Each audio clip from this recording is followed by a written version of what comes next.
আসসালামু আলাইকুম। Recipes by রাইসাস মম চ্যানেলের পক্ষ থেকে আপনাদের আরও একবার স্বাগতম জানাই। আজ আপনাদের মাঝে নিয়ে এলাম ইউনিক একটা রেসিপি। এই রেসিপি যদি একবার ফলো করে তৈরি করেন, নো ফেল। তো দেখতেই থাকেন, দেখতে দেখতে যদি ভালো লেগে যায় একটা লাইক দিতে ভুলবেন না প্লিজ। তো আমি এখানে 1 কেজি কুমড়া নিয়েছি, মানে একটা কুমড়া 4 ভাগের 1 ভাগ নিয়েছি, কাঁচা কুমড়া। তো এখন এই কুমড়াটাকে আমি ভালোভাবে কেটে ধুয়ে পরিষ্কার করে সাইজ মতো কেটে নিয়েছি। আমি যেভাবে তৈরি করবো ওভাবে কেটে নিয়েছি, আপনারা দেখেই বুঝতে পেরেছেন। তো এভাবে চ্যাপটা করে চড়া করে আমি লম্বা লম্বা শেপে কেটে নিয়েছি। এগুলাকে আমি ছোট ছোট পিস করে কাটবো না, এভাবেই রেখে দিব। তো দেখতেই থাকেন। তো এখানে আমি 1/2 চামচ হলুদ গুঁড়ো দিয়েছি, 1/2 চামচ লবণ দিয়েছি কালারের জন্য। আমি হলুদ গুঁড়োটা অ্যাড করেছি, আর সাথে ঝালের জন্য মরিচ গুঁড়োটা অ্যাড করেছি 1/2 চামচ। তো এগুলোকে আমি ভালোভাবে হাতের সাহায্যে মিশিয়ে দিচ্ছি, ভালোভাবে মেখে নিয়েছি। এখন আমি চুলায় চলে যাব। চুলায় একটা প্যান বসিয়ে তারপর এগুলোকে ফ্রাই করে নেব। এপিট ওপিট ভাজি করে নেওয়ার পরেই আমি এগুলাকে পেঁয়াজ মশলা করে নেব। আপনারা দেখতে থাকেন, দেখতে দেখতে বুঝতে পারবেন। এতটা সহজেই তৈরি করা যায় এই কুমড়া ফ্রাইটা, আপনারা দেখলেই বুঝতে পারবেন। তা আমি চুলায় চলে আসলাম, একটা প্যান বসিয়ে দিলাম। তারপরে প্যানে আমি সরিষার তেল দিয়ে এখন দিয়ে দিচ্ছি কুমড়াগুলোকে। আমি এখানে পিস পিস করে নিয়েছি, মাখিয়ে নিয়েছি, আপনারা দেখলেই বুঝতে পেরেছেন। তো এভাবে এগুলাকে আমি একে একে আস্তে আস্তে সবগুলো দিয়ে দিচ্ছি। দুবার করে ভাজি করে নেব, একসাথে সবগুলো কড়াইতে আটবে না। তো আমি ভাগ করে নিয়ে প্রথমে কয়েক পিস দিয়ে দিয়ে ভাজি করে নিচ্ছি, এপিট ওপিট উল্টিয়ে নিচ্ছি। এখন তারপরে পুরোপুরি ব্রাউন কালার করে নেব। করার পরে আমি বাকি কুমড়া যেগুলো আছে এগুলোকেও ফ্রাই করে নেব, আপনারা দেখলেই বুঝতে পারবেন।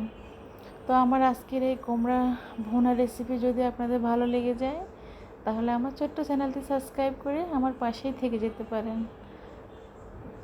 ভিডিও নোটিফিকেশান পাওয়ার জন্য পাশে থাকা বেল আইকনের অল অপশনটি অন করে রাখবেন, তাহলে আমি যখন নতুন করে রেসিপির ভিডিও আপলোড করব সবার আগে আপনাদের মোবাইল নোটিফিকেশান পৌঁছে যাবে। আপনারা চাইলে আপনাদের সময় সুযোগ অনুযায়ী দেখে নিতে পারবেন। তো এভাবেই আমি কুমড়াগুলোকে ভাজি করে নিচ্ছি। খুব সহজে এই রেসিপিটা তৈরি করা যে গরম ভাতের সাথে অনায়াসে একদম 1 প্লেট ভাত খেয়ে নিতে পারবেন, খুবই জমে যাবে। তো আমি কুমড়োটাকে একটু ঢেকে নিচ্ছি, একদম নরম সফট হয়ে গেছে। এপিট ওপিট ভাজি করার পরেই এখন নামানোর পালা। বাসায় যদি কোনো মাছ মাংস না থাকে তাহলে এই কুমড়োটা দিয়ে এভাবে ফ্রাই করে নিলেই অনায়াসে 1 প্লেট ভাত খাওয়া যাবে। আপনারা দেখলেই বুঝতে পারবেন এতটাই ইউনিক, এতটাই লোভনীয় হয়েছে। দেখতে যেমন লোভনীয় হয়েছে, মাশাআল্লাহ খেতেও দ্বিগুণ টেস্ট হয়েছে। খুব সহজে অল্প সময়ে এই রেসিপিটা তৈরি করা যায়, যে কোনো মুহূর্তে তৈরি করতে পারবেন। বাজারে তো সবসময় কুমড়া পাওয়া যায় সারা বছরে, তো নিয়ে এসে মাছ মাংস ছাড়াই এই রেসিপিটা তৈরি করতে পারবেন।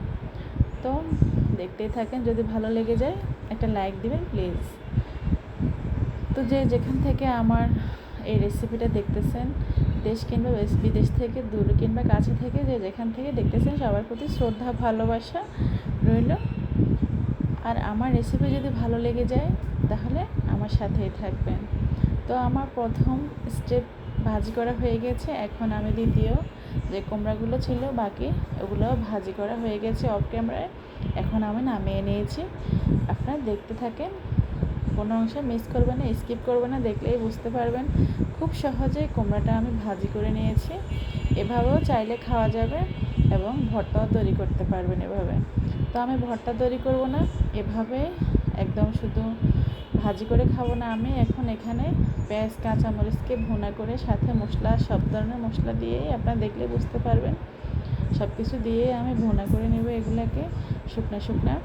তো এভাবে আমি এখানে 4টা পেঁয়াজ কুচি করে দিয়েছি, তার সাথে 6টা কাঁচামরিচকে কুচি করে দিলাম। তারপরে এখানে 2টো টমেটোকে আমি কেটে নিয়ে দিয়ে দিলাম এখানে। এখন এগুলাকে ভালোভাবে একটু হয়ে নিয়েছি, নাড়িয়ে চাড়িয়ে একটু ব্রাউন কালার হয়ে গেলে আমি সব ধরনের মশলা এখানে অ্যাড করে দিব। একে একে সব কিছু আপনারা ধাপে ধাপে দেখলেই বুঝতে পারবেন। খুব সহজে অল্প সময় তৈরি করা যায় এই রেসিপিটা। তো আমি পরিমাণ মতো একটু সামান্য সামান্য সব ধরনের মশলা দিয়ে দিচ্ছি। আমি স্বাদের জন্য, টেস্টের জন্য এখানে লবণ অ্যাড করেছি 1 চামচের 4 ভাগের 1 ভাগ। তার সাথে অ্যাড করেছি হাফ চামচ থেকেও কম হলুদের গুঁড়া কালারের জন্য। তার সাথে অ্যাড করছি আমি জিরার গুঁড়া ফ্লেভারের জন্য। তার সাথে অ্যাড করেছি আমি আদা রসুন পেস্ট অ্যাড করেছি 1 চামচ। যেন সব মশলা আমি এখানে নেড়ে চেড়ে একদম মিশিয়ে দিচ্ছি। তারপরে মশলাগুলো কষানো হয়ে গেলে আমি কুমড়াটা দিয়ে দিব। মশলাগুলো দেওয়ার কারণে ফ্লেভারটা খুব ভালো আসবে, খেতেও টেস্ট আসবে, টেস্টটা দ্বিগুণ হয়ে যাবে। তো এইভাবেই তৈরি করা যায় খুব সহজেই।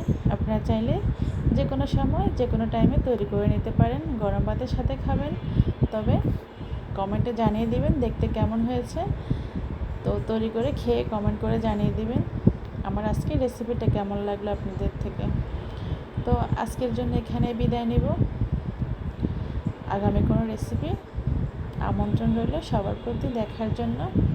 Thanks for watching. আল্লাহ হাফেজ। আসসালামু আলাইকুম।